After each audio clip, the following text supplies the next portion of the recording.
네, 지난주 그 본문에서 예수님은 곧 제자들을 떠날 사람인 것처럼 마치 마지막 유언을 남기는 것처럼 그 제자들에게 내가 너희들이 따라올 수 없는 곳으로 떠날 것이다 이렇게 말씀하셨죠. 그러면서 내가 너희에게 꼭 지키기를 원하는 새 계명을 주노니 뭐라 그랬습니까? 서로 사랑하라. 내가 너희를 사랑한 것 같이 서로 사랑하라. 이렇게 말씀하셨습니다. 아마 모든 부모들이 이 자식들을 두고 떠나실 때 꼭 하고 싶은 말, 꼭 한마디를 해야 된다면 아마 그 말을 하고 싶으실 것입니다. 얼마 전에 제가 아는 어떤 동생이 이제 둘째 아이를 낳는데 그 첫째 아이가 둘째 아이의 얼굴에다가 이렇게 뽀뽀를 하는 장면 사진을 찍어가지고는 정말 표현할 수 없는 어떤 행복을 느꼈다고 하더라고요. 저도 그런 걸 느껴봤는데 부모란 원래 형제들이 이렇게 형제 자매가 서로 돕고 사이좋게 지내는 모습을 보면은 정말 천국이 따로 없죠. 정말 황홀한 그런 기쁨을 느낍니다.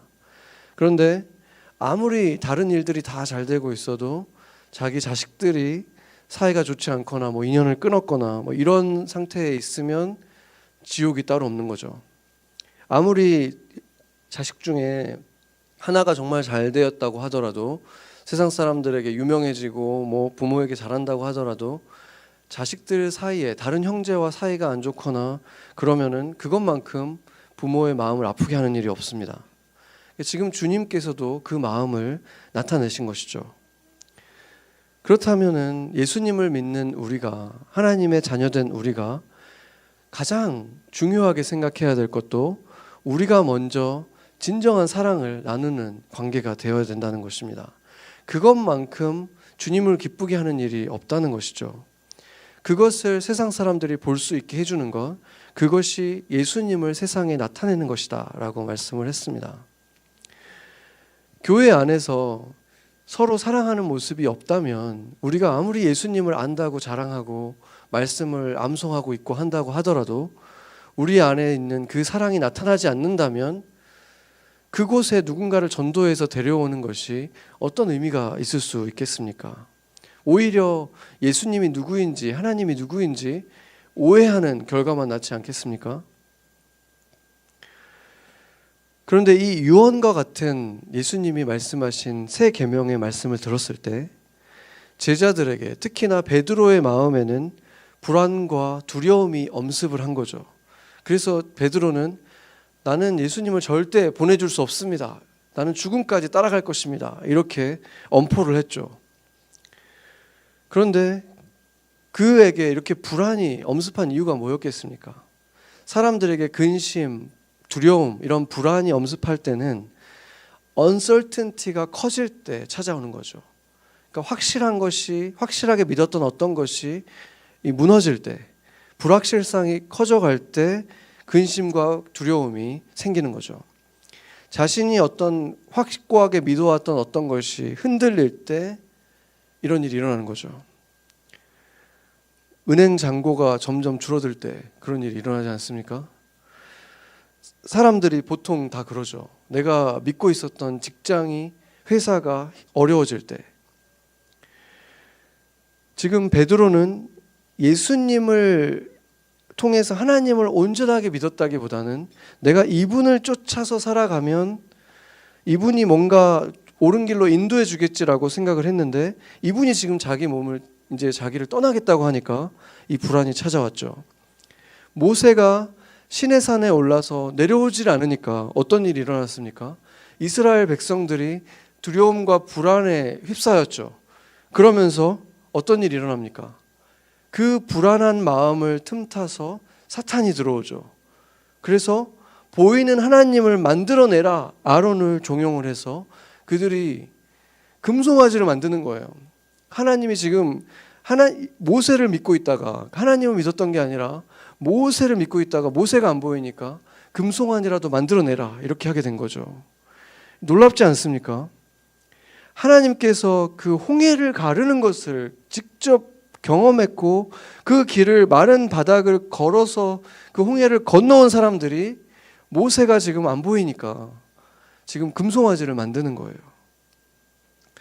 그래서 사람들이 무속신앙을 찾아가고 어떤 종교에 이 중독되고 점집을 찾아가고 하는 이 모든 것들이 결국에는 그 안에 있는 불안을 견디지 못하기 때문에 뭔가 보이는 걸 보고 싶고 뭔가 확실히 말해주는 이거다라고 말해주는 사람의 얘기를 듣고 싶고 그러기 때문에 이 불안 속에 사단이 틈탔을 때 일어나는 일들이 바로 여기 있다는 것입니다. 베드로는 지금 이 얼이 빠져 있는 상태인 거죠.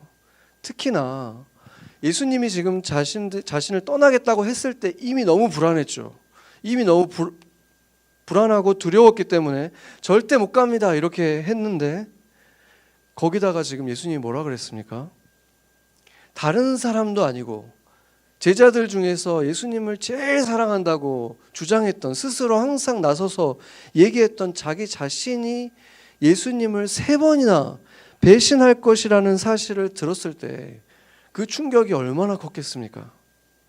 그 지금 충격에 사로잡혀 있었고 지금 조금 전에 예수님이 뭐라 그랬냐면 제자들을 다 두고 너희들 가운데 한 명이 나를 배신할 것이다 그랬는데 지금 그러면 내가 그 사람인가?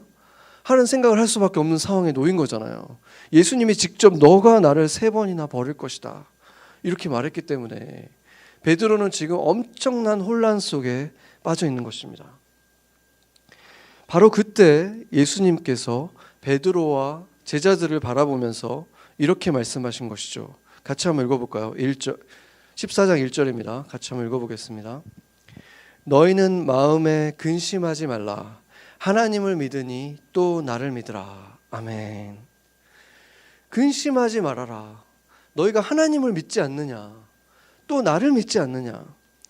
그 근심하는 진짜 원인이 무엇인지 너희가 봐라. 이렇게 그 원인을 보게 해주신 것입니다. 근심, 염려, 두려움, 불안 이것에 해당하는 이러한 감정을 뜻하는 헬라어 언어를 보면 troubled in the heart라고 돼 있어요. 그러니까 trouble이라고 돼 있는데 항상 그 heart라는 말이 따라와요. 그러니까 우리가 불안하고 두려우면 어떻게 됩니까? 이 심장이 뭔가 조여오는 것 같고 두근두근 거리고 막 이렇게 되죠. 그러니까 이 심장이 불편한 감정 누구도 원하지 않는 거죠. 정말 싫은 감정이 그거잖아요. 이 불안하고 두렵고 떨리고 이 마음인데 이런 감정을 우리는 누구나 다 겪게 된다는 거죠. 누구도 원하지 않지만 모두가 다 경험하는 감정. 이게 바로 염려, 불안, 두려움, 근심 이런 것입니다. 사실 요즘 미국 사람들은 전 세계 어느 나라보다도 이 코로나 환자가 많은 나라고 또 그걸로 인해서 죽는 숫자도 많은 나라고 그렇기 때문에 지금 이 코로나로 인해서 미국 사람들은 거의 지금 1년 가까이 굉장히 긴 시간 동안 이 엄청난 불확실성 속에서 살아가고 있는 거잖아요. 이게 얼마나 우리 심장을 힘들게 만들고 있는 상황입니까? 실제로 상담 전화 또 사이코테라피스트를 찾는 사람들 이런 사람들이 몇백 배로 이게 지금 증가했다고 하더라고요. 그러니까 그 정신적인 질환도 너무 늘어나 있다는 거죠. 코로나뿐만이 아니라 게다가 대통령 선거까지 있는 거예요. 이 엄청난 힘든 상황 속에 있는데 이 대통령 선거라는 것이 끝나기 전까지 얼마나 사람들이 큰 불확실성 속에 있습니까? 그렇기 때문에 이 땅을 살아가는 우리는 정말 불확실성이 정말 극계에 달하 있다고 봐도 과언이 아니라는 거예요. 여러분들은 어떻습니까? 평안하십니까? 평안하기 힘들죠. 특히나 이 미국 대통령 선거가 이틀밖에 안 남았어요. 이 미국의 대통령이라는 그 자리가 단지 한 국가만을 어떤 영향을 끼치는 게 아니라는 것을 우리가 정말 느껴왔죠. 그렇기 때문에 아마도 이 미국 사람들뿐만이 아니라 제가 느끼기에는 아마 그 유럽의 수장들, 수상들, 각국의 대통령들이 지금 아마 하나님을 믿든 안 믿든 손을 모으고 있을 거예요. 아마 각자 자기가 원하는 어떤 대통령이 있을 거고 그 사람이 되느냐 안 되느냐에 따라서 그들의 국가까지도 정말 이렇게 힘들어질 수 있잖아요.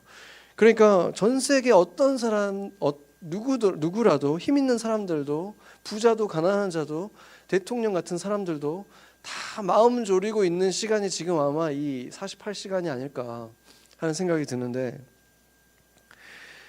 이 시기에 근심이 전혀 없는 사람을 정말 있다면 그 사람이 오히려 거의 정상이 아니지 않을까, 너무 무관심한 사람이 아닐까 싶을 정도로 우리는 정말 이렇게 극도의 불안과 근심 속에 있는데, 지금 오늘 주님께서는 우리에게 이 말씀을 하시는 거예요. 근심하지 말라, 하나님을 믿어라, 이렇게 말씀하고 있는 것입니다. 아멘. 성경에서 보면은 두려워하지 말라, 구약 성경에서는 두려워하지 말라라는 말을 굉장히 많이 하셨죠. 물론 근심하지 말라는 말씀도 많이 하셨고, 또 신약에서는 예수님께서 근심하지 말라, 두려워하지 말라, 이게 굉장히 많이 자주 말씀하신 성경의 구절입니다. 성경의 명령입니다. 그런데 그것에 대한 근거를 제시하는 걸 보면 뭐라고 얘기합니까? 구약 성경에서는 너 하나님 여호와가 있으니까 두려워하지 마라, 이렇게 말하고, 지금 오늘 예수님도 너가 하나님을 믿지 않느냐, 그런데 왜 근심하느냐, 이것을 지금 말씀하시는 거예요. 창조주 하나님이 정말로 계신다면, 그 하나님께서 창조만 해놓고 그냥 떠나신 게 아니라 지금도 공의를 세우고 계시고 운행하고 계시는 분이라는 사실을 믿는다면, 그분이 우리를 지켜보고 계신다는 걸 믿는다면 우리의 근심이 정말 많이 줄어들지 않겠습니까? 생각을 해보세요. 우리가 근심하는 것들이 뭔가를 한번 생각해 보라는 거죠. 우리가 보통 무엇을 두려워하고 있습니까? 사실은 무엇을 먹을까? 무엇을 입을까? 내가 지금 이것을 챙기고 붙들고 이것을 내가 잃어버리면 누가 나를 돌봐줄 것인가? 이런 것으로 두려워하지 않습니까? 이 사람이 대통령이 되지 않으면 우리나라는 소망이 없다, 그런 생각 때문에 두렵지 않습니까? 이 직장이 안 되면, 이 직장에서 내가 레이오프 되면 나는 가치가 없는 존재다, 이 사람과 이루어지지 않으면, 이 사람과 결혼하지 못하면, 이때 내가 가정을 이루지 못하면, 이런 것들이 지금 우리의 근심의 주된 이유들 아닙니까? 그렇다면 이 본질을 들여가 보면 결국은 무엇입니까? 우리가 결국은 이것 때문이네요 라고 하면 순간 좀 화가 날 수는 있지만, 사실상 이렇게 들어가 보면 매사에, 범사에 하나님을 인정하고 있지 않는 것에 있지 않습니까? 매사가 결국에는 나에게 달려있다. 내가 잘하느냐 못하느냐, 내가 이것을 붙들고 있느냐, 내가 이것에서 잘 인정을 받느냐 아니냐, 여기에 달려있다고 지금 생각하고 있지 않냐는 것입니다. 결국에는 지금까지도 내가 그래도 이렇게 했으니까, 이것을 내가 챙겨왔으니까, 내가 그래도 올바른 선택을 했으니까, 내가 그래도 이런 재테크를 했으니까, 내 지혜로, 내 힘으로 살아왔다고 믿어왔다는 것이죠. 그렇기 때문에 결국에는 대부분 내가 힘든, 내가 두려운, 내가 근심에 쌓이는 이유가 하나님을 믿지 못하는 것에 있구나, 그것을 지금 주님께서 드러내고 있는 것입니다. 그렇다면 우리가 이런 생각을 할 수 있죠. 예수님도 몇 주 전에 보면은 성령에 고통하시면서 근심하실 때가 있었잖아요. 그렇죠? 예수님도 근심하셨어요. 그런데 예수님의 근심과 우리의 근심은 아주 큰 차이가 있죠. 예수님이 하셨던 근심은 사랑에서 온 근심이었습니다. 사랑하기 때문에 하게 되는 근심. 유다가 정말 이렇게까지 하는데도 떠나갈 것 같은 그 근심, 그 마음 아픈 마음, 그리고 제자들을 이제 내가 아무리 봐도 이렇게 연약한 제자들인데 이들을 두고 내가 떠나야 할 때 오는 그 근심, 하나님을 믿지 못하기 때문에 예수님이 근심하신 거가 전혀 아니라는 거죠.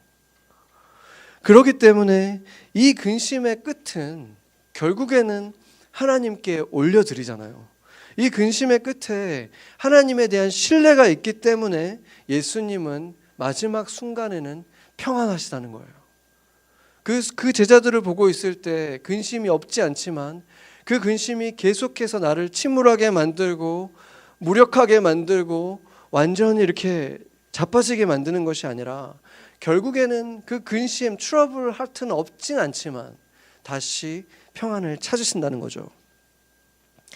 그래서 지금 우리의 상황 같은 경우는 지금 이 후보가 당선되는 것이 이 나라를 위해서, 이 세대를 위해서 정말 꼭 필요하다라고 내가 굳은 믿음을 갖고 있다면 그 믿음을 다해서 내가 최선을 다해서 그 후보에게 한 표를 던지고 또 정직한 방법들로 주변의 사람들에게 지지를 호소하고 뭐 이런 걸 할 수 있죠. 그렇지만 그가 만약에 당선되지 않는다면 물론 충격이 되고 마음이 혼란이 없을 수는 없겠죠. 그러겠지만, 그리고 하나님이 왜 그런 결과를 낳게 하셨는지 이해할 수는 없겠지만 그래도 주님께서 어떤 이유가 있겠지. 개인적으로 주시는 이유가 있을 것이고 공동체적인 어떤 선한 이유가 있을 거기 때문에 하나님께서 그것을 주셨겠지 하면서 기도하면서 또 찾는 거예요. 그 이유들을. 그리고 그것을 발견하고 또 하나님께서 하신 일이라고 받아들이는 것입니다. 결국에는 하나님께서 선을 이루실 거라는 것을 신뢰하고 그럴 때 우리에게 또 평안이 주어지는 것입니다. 그런데 그 결과를 인정하지 못하면 어떻게 되겠습니까? 폭발을 하게 될 것이고 분노하게 될 것이고 폭력으로 나타날 수 있고 극한 우울과 침울로 나타나게 되겠죠. 그 이유가 어디에 있다고 했습니까? 결국에는 그 좋지 않은 결과라고 할지라도 그것을 통해서 하나님께서 어떤 선을 이루시기 위한 과정에 있다는 것을 신뢰하지 못하는 것에서 오는 근심이라는 것입니다. 그래서 결국에 지금 불안해 보이는 것은 양쪽 다 비슷해 보일 수 있지만 결국은 근원이 전혀 다른 종류였다는 것을 알게 되는 것이죠. 예를 들어서 제 개인적인 얘기를 좀 하자면 여러분들도 다 코로나로 인해서 고통들을 겪고 있잖아요. 뭐 잡을 전혀 지금 어플라이도 하기 어려운 사람들도 있고 뭐 레이오프 된 분들도 있고 경제적으로 또 여러 가지 이유로 지금 혼란 속에 있는 분들이 다 있고 물론 가족을 잃은 분들은 뭐 그 슬픔을 말할 수가 없겠죠. 다 차이는 있지만 다 나름대로의 어려움들을 지금 겪고 계실 거예요. 그런데 그래도 찾아보면 이걸로 인해서 주어지는 어떤 감사한 일들도 작은 감사한 일들도 있지 않습니까? 저도 개인적으로 생각해 보면은 정말 안 좋은 일들이 너무 많아요. 개인적으로 생각해 보면 뭐 여러분들 얼굴을 볼 수 없고 예배를 이렇게 드려야 되고 뭐 이 모든 것들이 정말로 안 좋은 게 훨씬 더 많아요. 여러 가지로 생각해 보면 혼란이 훨씬 크고 제가 또 개인적으로 겪는 또 힘든 일들 중에 하나는 우리 아이들이 지금 이제 둘 다 학교를 가거든요. 하이브리드로 이제 수업을 듣는데 제가 하는 일은 별로 없어요, 사실은. 근데 제가 하는 일은 그냥 애들 로그인 해주고 또 줌 링크 클릭해가지고 들어가게 해주고 뭐 이렇게 문제집 찾아주고 뭐 이런 거 이렇게 양쪽으로 다니면서 그냥 도우미 역할을 하는 거죠. 별거 없어요, 정말. 근데 그럼에도 불구하고 애들 수업이 완전히 다 끝나고 숙제가 다 끝나고 할 때까지 다른 일을 할 수가 없는 거예요. 다른 일을 하려고 하면 화가 막 나니까 차라리 그냥 내려놓고 그냥 도우미로서 내 충실하자 이렇게 하고 있는데 마음속에서는 성경 더 공부를 지금 해야 되는데 이게 계속 올라오는 거죠. 그 갈등이 없을 수는 없는 거예요. 이렇게 내려놓고 도우미로서 있자 하지만 저 책을 내가 지금 아직 다 못 읽었는데 막 이게 그냥 계속 찾아오는 거죠. 그러니까 그런 감정의 기복을 제가 매일 경험을 하는 거죠. 그럼에도 불구하고 감사한 것들을 제가 찾았어요. 제가 우리 첫애가 어렸을 때 그 세상의 퍼블릭 스쿨에서 너무 나쁜 걸 많이 가르친다. 뭐 하나님의 것을 먼저 가르쳐야 된다 해서 제가 홈스쿨링을 해야 된다 이렇게 정말 생각했거든요. 진지하게 아내한테도 홈스쿨링을 하자 이런 얘기를 해본 적도 있고. 근데 이걸 경험하면서 안 하기를 얼마나 잘했는지 내가 정말 감사하더라고요. 했으면 큰일 날 뻔했다 정말. 그래서 그런 감사가 있었고 또 아이들을 이렇게 보니까 그동안 뭐 우리 다니엘은 벌써 이제 2학년이니까 2년 이상 퍼블릭 스쿨 다녔고 그 전에도 뭐 또 데이스쿨 데이케어도 다녔고 그런데 이 아이들이 자라는 장면을 내가 그 눈으로 보고 있을 수 있다는 게 물론 쉽지만은 않지만 그래도 정말 아이들에게 귀한 많은 시간을 그 학교가 다 해주고 있어서 감사하긴 하지만 내가 그거를 다 보지 못한 채로 애들이 이렇게 그냥 쑥쑥 자라잖아요. 1년, 2년 이렇게 자라거든요. 근데 그 장면을 내가 볼 수 있다는 그 특권, 또 아이들이 뭐를 잘하는지 못하는지 내 눈으로 이렇게 계속 보게 되잖아요.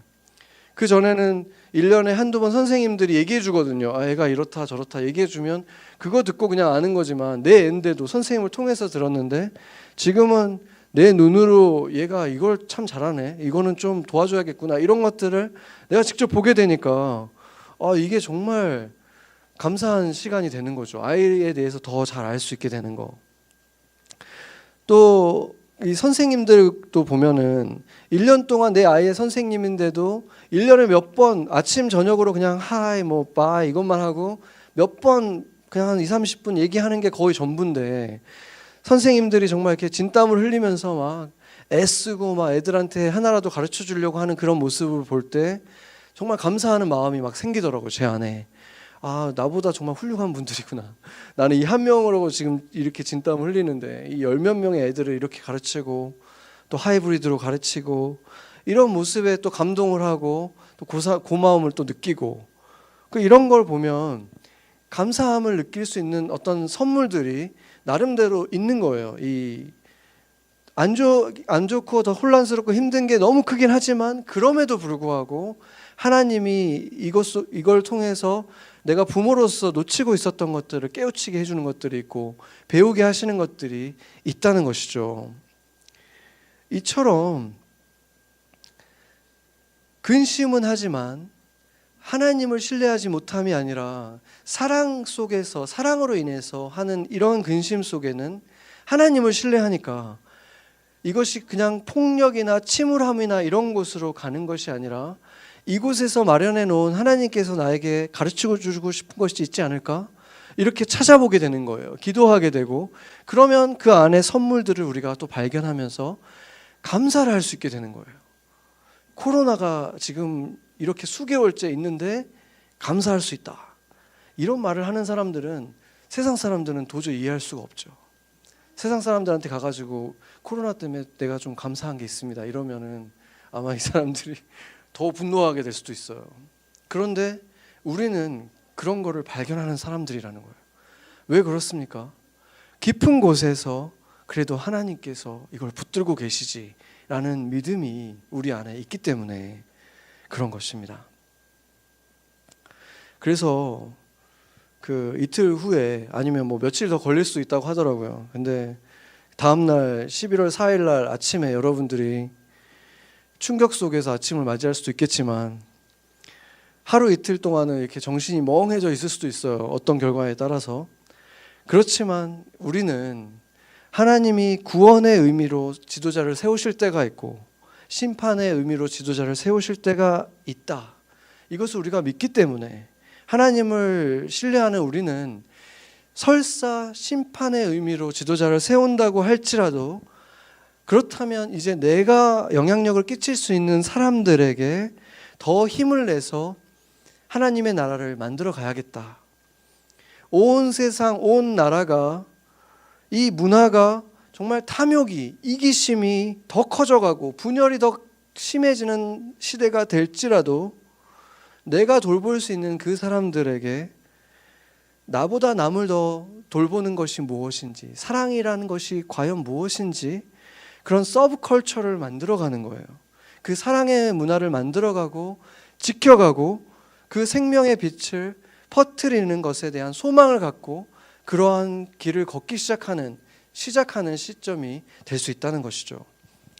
그런 때일수록 교회가 더 필요하고 하나님을 믿는 사람들이 더 빛나지 않겠습니까? 그런데 오늘 본문을 보면 제자들은 그 예수님의 마음을 이해하지 못하고 있죠. 그들을 두고 떠나시는 것이 왜 더 좋은 것인지, 왜 함께 갈 수 없는 것인지 이해하지 못하고 있어요. 그렇죠? 우리도 그럴 때가 얼마나 많습니까? 그러니까 우리가 위로가 되지 않습니까? 이 12제자 예수님과 3년 동안 동고동락을 했는데도 예수님의 뜻을 모르고 있는 거예요. 왜 떠나셔야 됩니까? 나도 따라가겠습니다. 왜 이러한 고통스러운 일이 우리에게 일어나게 하시는지, 왜 내 삶에 이런 일들을 허락하시는지, 내가 힘들어할 걸 알면서도 왜 허락하셨는지, 막지 않으셨는지 우리 마음속에 큰 번뇌가 찾아오고 이 고통이 찾아올 수 있다는 것입니다.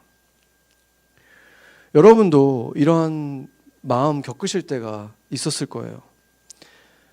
이렇게 이해하지 못하는 제자들을 보면서 예수님께서 안쓰럽게 여기면서 바로 이 말씀을 하신 거예요. 6절이죠. 한번 같이 읽어봤으면 좋겠습니다. 6절 같이 읽겠습니다. 예수께서 이르시되 내가 곧 길이요 진리요 생명이니 나로 말미암지 않고는 아버지께로 올 자가 없느니라. 아멘. 이 말을 보면 우리가 뭐 사형리 암송하니까 이거 암송하잖아요. 근데 내가 그 길을 가르쳐 줄게, 따라와, 이게 아니잖아요. 내가 바로 그 길이다, 내가 바로 그 길이다, 그 생명이다, 이렇게 그 길이고 그 진리고 그 생명이다라고 말씀하고 있는 거예요. 바로 이 말씀 때문에 기독교를 세상의 사람들이 독선적인 종교다, 어떻게 너만 길이냐라고 비난하게 만드는 거죠. 왜냐하면 한국말로는 그냥 길이라고만 돼 있지만 그리스어로 보면은 호라는, 영어로는 더죠, 정관사가 붙어 있어요. 내가 바로 그 길이다, 아버지께로 가는 그 길이다, 내가 바로 그 진리다, 그 생명이다, the way, the truth and the life 라고 말한 거예요. 그러니까 아버지께로 갈 수 있는 길이 유일한 길이고 유일한 진리며 유일한 생명이다라고 말씀을 하고 있는 거예요. 여러분, 모든 인류가 지혜로운 자들은 좀 일찍 그 질문을 하기 시작해요. 아주 똑똑한 니체 같은 사람들, 똑똑한 소크라테스 같은 사람들은 젊었을 때부터 그 질문을 하기 시작하는 거예요. 인생의 의미가 있는 것인가? 이렇게 생각하는 거예요. 그렇지만 우매한 사람들도, 그렇게 똑똑하지 못한 사람들이라고 해도 삶의 마지막 순간이 왔을 때는 이 질문을 던지지 않을 수가 없는 거예요. 과연 인생이란 의미가 있는 것인가? 진실이 무엇인가? 진리가 무엇인가? 인간의 생명은 이렇게 코끝에 호흡이 멎는 순간 영영이 그냥 끝나버리는 것인가? 아니면 어렴풋이 어딘가 있을 것 같은 영원이라는 것이 실제로 존재하는가?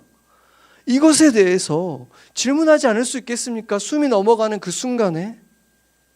그리고 그 영원한 곳이 존재한다면 그곳에는 과연 어떻게 갈 수 있는 것인지 질문할 수밖에 없는 그 인생의 질문이라는 것입니다.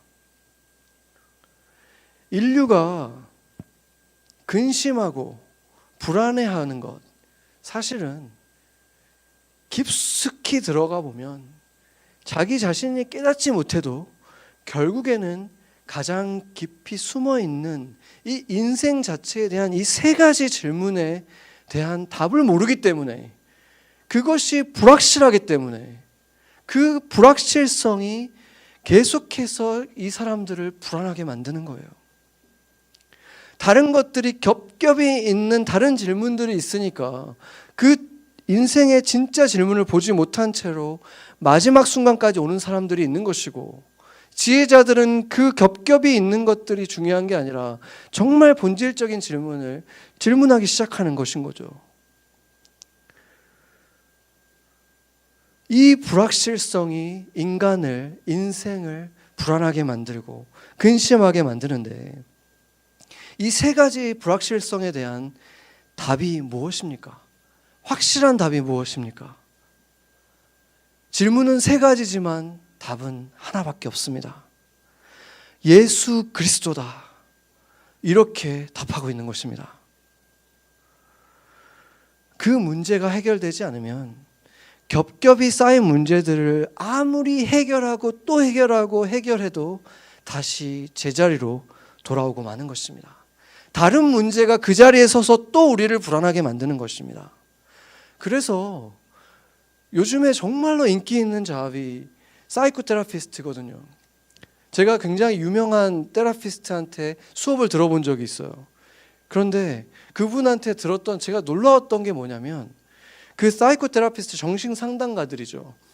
이 사람들이 자기에게 딸린 몇 명의 상담가들이 있다는 거예요. 무슨 말이냐면 상담을 해주는 이 사람들이 상담가들이 필요하다는 거예요. 한 명 이상이 필요하다는 거예요. 그것도. 그리고 자기보다 훨씬 잘하는 사람들이 필요해요. 무엇을 말해줍니까? 저는 그게 정말 놀라웠어요. 결코 온전한 해결책이 되지 못한다는 것입니다. 그 답을 그들도 모르고 있다는 거예요. 예수님은 오늘 그 불확실성을 완벽하게 확실한 것으로 바꿔주셨습니다. 그 답이 뭐라고 했습니까? 예수 그리스도. 아멘. 그런데 그것만 말씀해 주신 게 아니라 더 중요한 말씀을 해주셨습니다. 그것이 너무나 중요한데 그것이 나랑 상관이 없다면, 나에게 아무런 이득이 되지 않는다면, 그 길이 거기에 있지만, 그 길이 예수님이지만, 그 진리가 예수님이지만, 그 생명이 예수님이지만 그분이 나랑 상관없다면 나에게는 주어지지 않는 거잖아요. 그런데 예수님께서 평안할 수 있는 이유, 근심하지 말라라고 말할 수 있는, 명령할 수 있는 이유를 말씀해 주신 것입니다.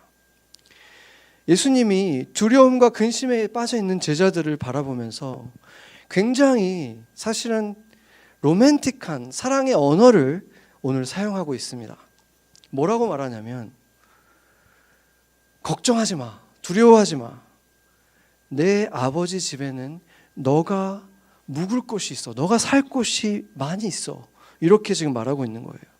너를 위한 공간이 있어. 근데 우리 아버지 집에, 우리 아버지 왕국에 공간이 많이 있어가 아니라 아버지 집에 공간이 많이 있는데 네가 살 공간이, 거기에 거처라고 하는 곳이 원어로 보면 방이라는 뜻이 있거든요. 아버지 집에 내 방이 있어. 지금 그 말을 하고 있는 거예요. 근데 너가 왕국의 그냥 시민이 아니라, 호텔의 손님이 아니라 아버지 집에 너가 살아갈, 가족으로서 살아갈 네 방이 있어 라고 지금 말하고 있는 거예요. 예수님은 지금 여기에 내가 그 공간에 가서 바로 너를 위한 방을 내가 직접 마련하러 가는 거야. 지금 이렇게 말하고 있는 것입니다. 그리고 내가 그 방을 마련하고 다시 너에게 와서 너를 다시 영접할 거야. 맞이할 거야. 그러면 그때부터 너희도 나랑 같이 그곳에서 함께 영원히 살게 될 거다. 지금 그 약속을 하고 있는 것입니다. 예수님께서 아버지 집에, 예수님의 아버지일 뿐만이 아니라 이제 너희들의 아버지이시기도 한 그 아버지 집에 너의 이름이 써 있는 그 방이 있다. 그리고 그 방을 내가 지금 꾸미러 가는 거야. 그 방을 내가 만들러 가는 거야. 이 표현이 정말 얼마나 아름다운 표현입니까? 정말 설레게 하는 표현 아닙니까? 이것이 얼만큼은 당연히 비유지만 또 얼만큼이 사실인지 우리는 알 수는 없지만 이 표현 자체는 신랑이 신부한테 하는 표현이에요. 내가 이 신방을 꾸며놓고 당신을 데리러 오겠소. 지금 그 말을 하고 있는 거예요. 이 남자들이 멋있게 이런 말 하잖아요. 걱정하지 마, 나만 믿어. 이렇게 하는 거죠. 뭐 성재 형제가 아마 유선자매한테 미국에 오는데 나만 믿고 와 이렇게 하지 않았겠습니까? 그런 거예요. 그런 표현이 멋있잖아요. 그런 표현을 내가 다 준비해 놓게, 다 알아서 해 놓게, 몸만 와, 이렇게 얘기하는 지금 그런 표현을 지금 예수님이 우리에게 하고 있는 것입니다. 이 신약 성경에 보면은 예수님을 신랑으로 표현하는 부분이 굉장히 많이 나오잖아요. 그러니까 남자가 약혼한 여인한테 표현하는 것처럼 내가 아버지 집으로 가서 당신을 위한 방을 잘 준비해 놓고 다시 돌아오겠소. 그리고 때가 되면 내가 당신을 맞아서 우리 집에 다시 데려올 거고, 그때가 되면 우리가 영원히 이제 이별하지 않고 함께 할 겁니다. 이런 지금 약속을 하고 있는 것이죠. 그런데 우리는 이게 로맨틱한 얘기지만 예수님께서 그 약속을 지키시기 위해서, 사랑하는 신부를 위한 그 방을 마련하기 위해서 어떤 일을 겪으셔야 했는지를 너무 잘 알고 있죠. 그것은 설레기만 하는 일이 될 수는 없는 거잖아요. 예수님이 그 방을 마련하기 위해서, 그 길을 마련하기 위해서 당하셔야 했던 일들. 그런데 예수님은 이렇게 말해요. 히브리서 12장 2절 보면 믿음의 주요 또 온전하게 하시는 이인 예수를 바라보자. 그는 그 앞에 있는 기쁨을 위하여 십자가를 참으사 부끄러움을 개의치 아니하시더니. 아멘. 그러니까 예수님께서는 지금 그 신부들을 데리고 와서 예수님 사랑하는 우리들을 위한 방을 마련해 주기 위해서 예수님이 십자가를 당하셔야 되고 그 부끄러움을 당하셔야 됐지만 그것을 개의치 않으셨다. 그게 힘들지 않는 길이 아니기 때문이 아니라, 고통이 아니기 때문이 아니라, 부끄러움이 아니기 때문이 아니라, 그것보다 그 이후에 우리에게 줄 그 선물, 그 생명, 그것이 주는 기쁨이 훨씬 더 컸기 때문에 그것을 그냥 감당하셨다는 거예요. 개의치 않으셨다는 거예요. 기쁨으로 그것을 받으셨다. 십자가를 받으셨다. 이렇게 말씀하는 것입니다. 이게 무엇을 보여줍니까? 내가 그 길이 되기 위해서, 그 진리가 되기 위해서, 그 생명이 되기 위해서, 너의 신랑이 되기 위해서 기쁨으로 그 길을 갔다는 것은 내가 그만큼 너희들을 사랑한다. 이것을 말해주고 있는 것입니다.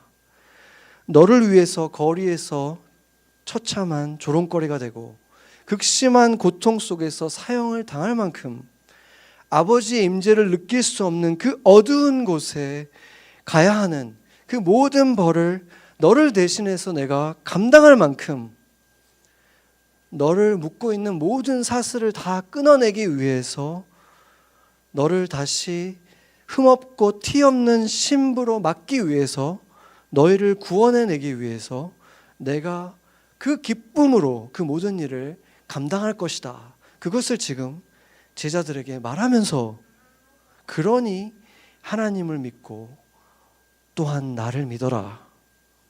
근심하지 말라. 이렇게 말씀하신 것입니다. 그렇다면 이제 우리는 앞으로 근심할 일이 있다면 불안과 두려움 속에서 근심하게 되는 것이 아니라, 우리가 하게 되는 근심이라면 예수님이 하셨던 근심처럼 사랑과 기대감에서 나오는 근심뿐일 것입니다. 아멘. 그리고 그런 근심은 결코 우리를 침울하게 만들지 못하고 폭력적으로 만들지 못하고 낙심하게 만들지 못하는 것입니다. 우리를 그토록 사랑하시는 예수 그리스도가 우리 한 사람 한 사람을 위해서 처소를 마련하시기 위해 가셨고, 예수님 아버지의 집에는 우리가 거할 곳이 있기 때문인 것입니다. 믿으십니까? 아멘. 그 방에 우리 한 사람 한 사람의 이름이 새겨져 있을 거예요. 그리고 그 방의 문을 열면 정말 우리가 항상 꿈꿔왔던 그 완벽한 모습에 우리가 꿈꾸는 방이 있잖아요.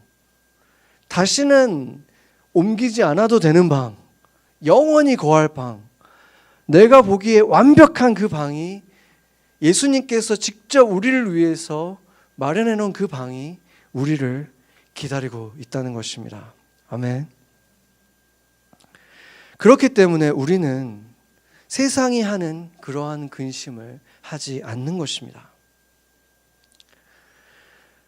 우리에게 길이 되어 주셨고 진리가 되어 주셨고 생명이 되어 주신 주님은 약속하신 대로 우리에게 성령으로 지금 함께 하십니다. 그래서 근심이 없을 수 없는 이 삶을 살아갈 때도 우리가 혼자 외롭게 그 길을 이겨나가라고 우리를 두신 것이 아니라 성령을 의지할 때마다, 주님을 부를 때마다 주님과 함께 그 사랑의 근심만, 기대감 속에서의 근심만 하고 그 근심이 결국은 평안이 되는 것을 계속해서 경험하는 삶을 살다가 결국 다시 온전히 오셨을 때 주님과 함께 정말 꿈꾸던 만남을 하게 되는 것입니다. 요한계시록 19장 6절 8절 제가 읽겠습니다. 또 내가 들으니 허다한 무리의 음성과도 같고 맑은 물소리와도 같고 큰 우레소리와도 같은 소리로 이르되 할렐루야 주 우리 하나님 곧 전능하신 이가 통치하시도다. 우리가 즐거워하고 크게 기뻐하며 그에게 영광을 돌리세.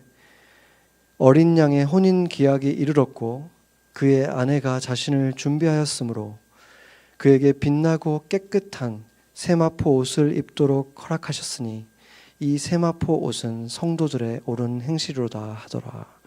아멘. 같이 기도하시겠습니다.